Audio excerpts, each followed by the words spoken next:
ಕರ್ನಾಟಕದಲ್ಲಿ ಜಾತಿ, ಧರ್ಮ, ಭಾಷೆ ಸೇರಿ ವಿವಿಧ ವಿಷಯಗಳ ಮೇಲೆ ದ್ವೇಷ ಹರಡುವ ಭಾಷಣ ಮಾಡುವುದನ್ನು ನಿಯಂತ್ರಿಸಲು ಸಿದ್ದರಾಮಯ್ಯ ಸರ್ಕಾರ ಮುಂದಾಗಿದ್ದು, ಈ ಬಗ್ಗೆ ಈ ಬಾರಿಯ ಬಜೆಟ್ ಅಧಿವೇಶನದಲ್ಲಿ ಹೊಸ ವಿಧೇಯಕ ಮಂಡಿಸಲು ಕಾನೂನು ಇಲಾಖೆ ಮುಂದಾಗಿದೆ. ಹೌದು, ರಾಜ್ಯದಲ್ಲಿ ದ್ವೇಷ ಭಾಷಣ ಸಾಬೀತಾದರೆ 3 ವರ್ಷದವರೆಗೆ ಜೈಲು ಶಿಕ್ಷೆ ಹಾಗೂ ನಗದು ದಂಡ ವಿಧಿಸಲು ಅವಕಾಶ ಮಾಡಿಕೊಡುವಂತಹ ದ್ವೇಷ ಅಪರಾಧಗಳು ಮತ್ತು ದ್ವೇಷ ಭಾಷಣ ವಿಧೇಯಕ 2025 ಕರಡನ್ನು ಕಾನೂನು ಇಲಾಖೆ ಸಿದ್ಧಪಡಿಸಿದೆ.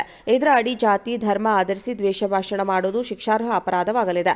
ಧಾರ್ಮಿಕ, ಜನಾಂಗೀಯ, ಜಾತಿ ಅಥವಾ ಸಮುದಾಯ, ಲಿಂಗ, ಲೈಂಗಿಕ ದೃಷ್ಟಿಕೋನ, ಜನ್ಮಸ್ಥಳ, ಭಾಷೆ, ಅಂಗವೈಕಲ್ಯ, ಬುಡಕಟ್ಟುವಿನ ಕುರಿತು ದ್ವೇಷ ಭಾಷಣ ಮಾಡುವಂತಿಲ್ಲ ಎಂಬುದನ್ನು ಕರಡಿನಲ್ಲಿ ಪ್ರಸ್ತಾಪಿಸಲಾಗಿದೆ.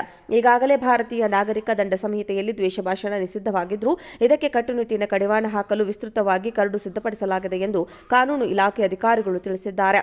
ಸದ್ಯಕ್ಕೆ ಕರಡು ಸಿದ್ಧಪಡಿಸಿದ್ದು, ಕರಡು ಪ್ರತಿ ಅಂತಿಮಗೊಳಿಸಿದ ಬಳಿಕ ಸಚಿವ ಸಂಪುಟದ ಅನುಮೋದನೆ ಪಡೆಯಲಾಗುತ್ತದೆ. ಬಳಿಕ ಮುಂದಿನ ಬಜೆಟ್ ಅಧಿವೇಶನದಲ್ಲಿ ಈ ಬಗ್ಗೆ ವಿಧೇಯಕ ಮಂಡಿಸಲು ಉದ್ದೇಶಿಸಲಾಗಿದೆ. ಸಚಿವ ಸಂಪುಟ ಸಭೆಯಲ್ಲಿ ಸದಸ್ಯರ ಅಭಿಪ್ರಾಯದಂತೆ ಮುಂದುವರಿಯಲು ನಿರ್ಧರಿಸಲಾಗಿದೆ. ಹೀಗಾಗಿ ವಿಧೇಯಕ ಮಂಡನೆಯಾಗುತ್ತಿದೆಯೇ ಅಥವಾ ಇಲ್ಲವೇ ಎಂಬುದನ್ನು ನೋಡಬೇಕಿದೆ.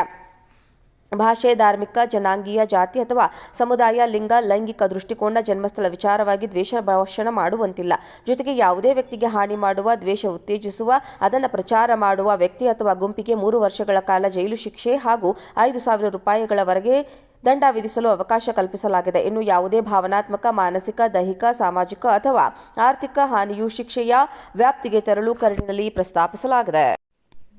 ಕರ್ನಾಟಕದಲ್ಲಿ ಜಾತಿ, ಧರ್ಮ, ಭಾಷೆ ಸೇರಿ ವಿವಿಧ ವಿಷಯಗಳ ಮೇಲೆ ದ್ವೇಷ ಹರಡುವ ಭಾಷಣ ಮಾಡುವುದನ್ನು ನಿಯಂತ್ರಿಸಲು ಸಿದ್ದರಾಮಯ್ಯ ಸರ್ಕಾರ ಮುಂದಾಗಿದ್ದು, ಈ ಬಗ್ಗೆ ಈ ಬಾರಿಯ ಬಜೆಟ್ ಅಧಿವೇಶನದಲ್ಲಿ ಹೊಸ ವಿಧೇಯಕ ಮಂಡಿಸಲು ಕಾನೂನು ಇಲಾಖೆ ಮುಂದಾಗಿದೆ. ಹೌದು, ರಾಜ್ಯದಲ್ಲಿ ದ್ವೇಷ ಭಾಷಣ ಸಾಬೀತಾದರೆ 3 ವರ್ಷದವರೆಗೆ ಜೈಲು ಶಿಕ್ಷೆ ಹಾಗೂ ನಗದು ದಂಡ ವಿಧಿಸಲು ಅವಕಾಶ ಮಾಡಿಕೊಡುವಂತಹ ದ್ವೇಷ ಅಪರಾಧಗಳು ಮತ್ತು ದ್ವೇಷ ಭಾಷಣ ವಿಧೇಯಕ 2025 ಕರಡನ್ನು ಕಾನೂನು ಇಲಾಖೆ ಸಿದ್ಧಪಡಿಸಿದೆ. ಇದರ ಅಡಿ ಜಾತಿ, ಧರ್ಮ ಆಧರಿಸಿ ದ್ವೇಷ ಭಾಷಣ ಮಾಡುವುದು ಶಿಕ್ಷಾರ್ಹ ಅಪರಾಧವಾಗಲಿದೆ. ಧಾರ್ಮಿಕ, ಜನಾಂಗೀಯ, ಜಾತಿ ಅಥವಾ ಸಮುದಾಯ, ಲಿಂಗ, ಲೈಂಗಿಕ ದೃಷ್ಟಿಕೋನ, ಜನ್ಮಸ್ಥಳ, ಭಾಷೆ, ಅಂಗವೈಕಲ್ಯ, ಬುಡಕಟ್ಟುವಿನ ಕುರಿತು ದ್ವೇಷ ಭಾಷಣ ಮಾಡುವಂತಿಲ್ಲ ಎಂಬುದನ್ನು ಕರಡಿನಲ್ಲಿ ಪ್ರಸ್ತಾಪಿಸಲಾಗಿದೆ. ಈಗಾಗಲೇ ಭಾರತೀಯ ನಾಗರಿಕ ದಂಡ ಸಂಹಿತೆಯಲ್ಲಿ ದ್ವೇಷ ಭಾಷಣ ನಿಷಿದ್ಧವಾಗಿದ್ದರೂ ಇದಕ್ಕೆ ಕಟ್ಟುನಿಟ್ಟಿನ ಕಡಿವಾಣ ಹಾಕಲು ವಿಸ್ತೃತವಾಗಿ ಕರಡು ಸಿದ್ಧಪಡಿಸಲಾಗಿದೆ ಎಂದು ಕಾನೂನು ಇಲಾಖೆ ಅಧಿಕಾರಿಗಳು ತಿಳಿಸಿದ್ದಾರೆ. ಸದ್ಯಕ್ಕೆ ಕರಡು ಸಿದ್ಧಪಡಿಸಿದ್ದು, ಕರಡು ಪ್ರತಿ ಅಂತಿಮಗೊಳಿಸಿದ ಬಳಿಕ ಸಚಿವ ಸಂಪುಟದ ಅನುಮೋದನೆ ಪಡೆಯಲಾಗುತ್ತದೆ. ಬಳಿಕ ಮುಂದಿನ ಬಜೆಟ್ ಅಧಿವೇಶನದಲ್ಲಿ ಈ ಬಗ್ಗೆ ವಿಧೇಯಕ ಮಂಡಿಸಲು ಉದ್ದೇಶಿಸಲಾಗಿದೆ. ಸಚಿವ ಸಂಪುಟ ಸಭೆಯಲ್ಲಿ ಸದಸ್ಯರ ಅಭಿಪ್ರಾಯದಂತೆ ಮುಂದುವರಿಯಲು ನಿರ್ಧರಿಸಲಾಗಿದೆ. ಹೀಗಾಗಿ ವಿಧೇಯಕ ಮಂಡನೆಯಾಗುತ್ತಿದೆಯೇ ಅಥವಾ ಇಲ್ಲವೇ ಎಂಬುದನ್ನು ನೋಡಬೇಕಿದೆ. ಭಾಷೆ, ಧಾರ್ಮಿಕ, ಜನಾಂಗೀಯ, ಜಾತಿ ಅಥವಾ ಸಮುದಾಯ, ಲಿಂಗ, ಲೈಂಗಿಕ ದೃಷ್ಟಿಕೋನ, ಜನ್ಮಸ್ಥಳ ವಿಚಾರವಾಗಿ ದ್ವೇಷ ಭಾಷಣ ಮಾಡುವಂತಿಲ್ಲ.